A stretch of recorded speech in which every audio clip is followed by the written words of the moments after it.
Hey guys, and welcome to Lit Loft. My name is Danny. Hi, mine is Rich. And today we're going to be having a look at why did Kirk Hammett use so much wah? Yes, why did he use so much wah? What was he hiding? And did he?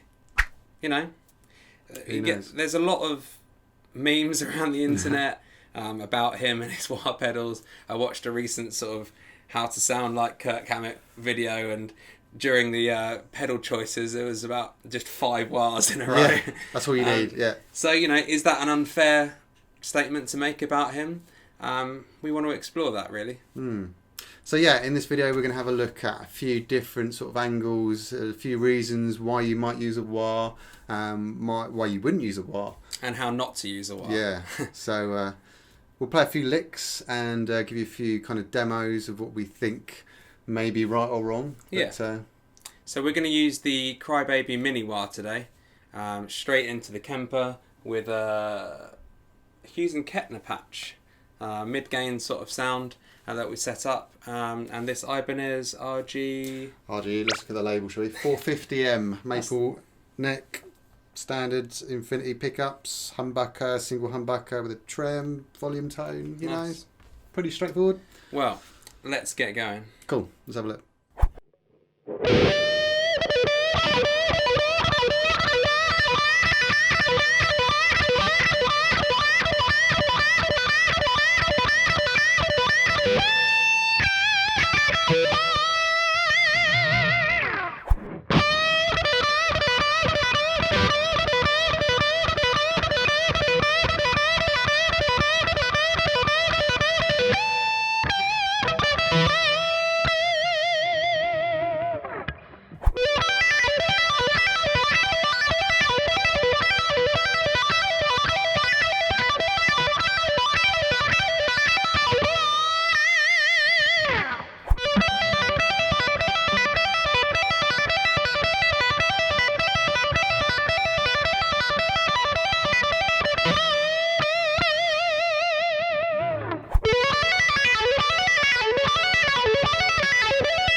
So as you can see from those licks, you can see the ones where we played the wah on and the wah off, and it is easier to play with the wah on.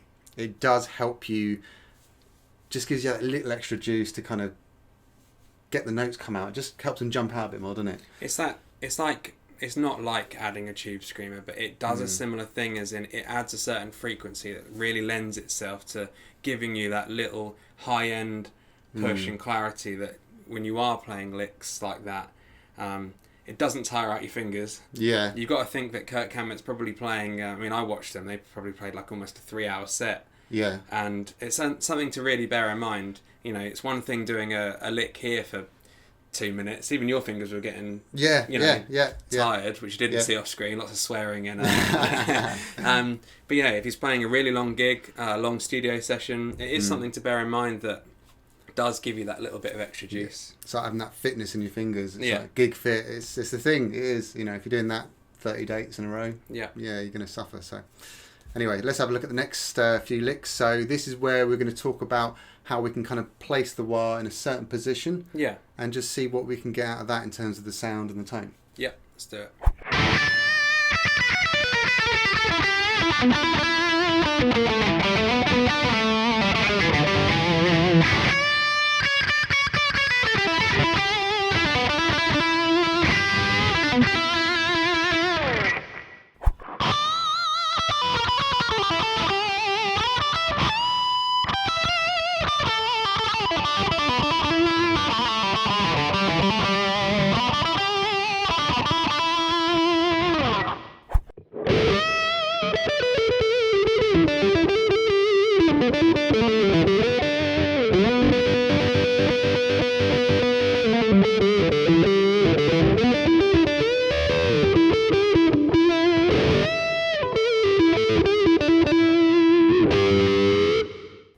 So as you can hear from those licks, we had the wah in 3 different positions. So the first one we had, it was literally right at the top, right on the button.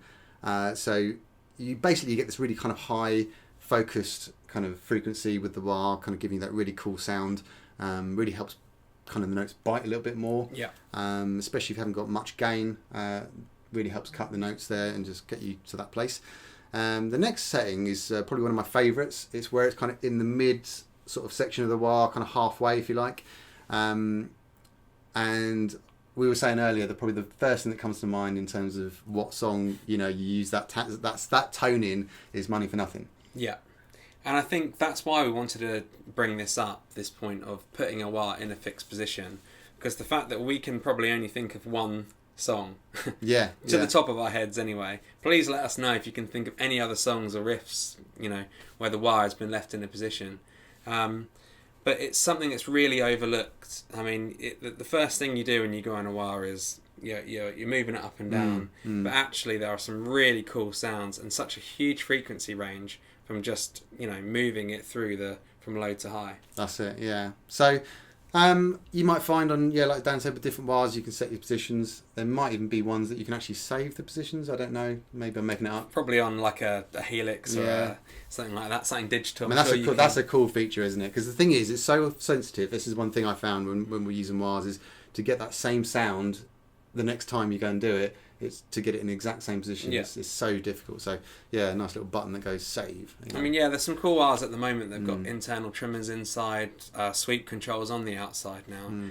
But it would be cool if we could just save something. But anyway, we digress. So the third position we had that wah in was literally right at the heel of the wah, which basically kind of really knocks out a lot of the high frequency. So you get quite a not muffled, but it sort of takes rather than adds, Yeah, and you definitely get a little bit less gain with it right at the bottom. But it can be a cool, if you're playing something slow, or it gives a really cool sort of vocal dark frequency to it at the bottom, which is again, I don't think it's something that's probably that used, the wah all the way off. No, that's it. I can't think. I was sitting there thinking, is there a song that really jumps out that happens in? But please let us know. Yeah.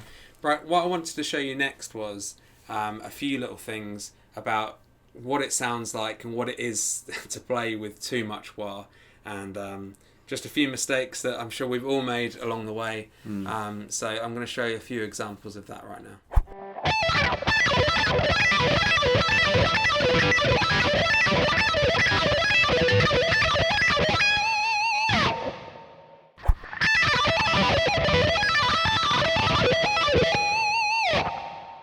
So as you can hear from that first lick that I played, I was just hammering the wah up and down as fast as I could. Absolutely smashing that wah. And it pretty much become just a jumbled mess, and I couldn't even hear, the separation of the notes of the lick I was trying to play. Yeah. And what I have learnt, and I've really actually genuinely have learnt something from this video, is the second time I played it, I would have thought maybe before this, doing this investigation into some wahs and things, that I was probably a player that used it up and down slowly.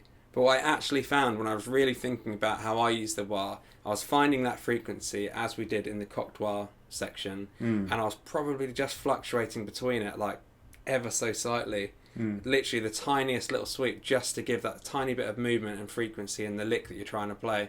So I have learnt something today about my own playing. Yeah, it's almost a bit of reflection, isn't it? It is. It's self-reflection. But the thing is, this is the thing, like you're saying, it's with anything, not even a wah, with your amp, with other pedals, really just playing around a little bit more on kind of, sort of almost identifying the habits that you've already got, and then going, well, actually, if I try doing something differently, or maybe just acknowledging what you're doing, you then discover that you can do something else. And you made a really good point earlier when we were talking about this topic as an episode that we wanted to cover, that Kirk Hammett, we would absolutely die to be in his position or have his legacy of being a guitarist that has been responsible for that many good songs, albums, and unfortunately has become in some circles a little bit of a meme with his wahs and things. But when is something too much? If that's him as an artist wants to use that, who are we or anyone else to say that that's too much? And I think that's the thing we wanted to explore here. We're not one side or the other. We just wanted to show you a few different ways that you can use the wah, and explore that topic a bit. Well, that's it, yeah, because you end up with guys like Kirk Hammett, who just, like you said, some people just think he's just a wild beast, just does what he does. But then there are players and other things that he does, and others that are just everything in between. Mark Knopfler, Joe Bonamassa, Slash.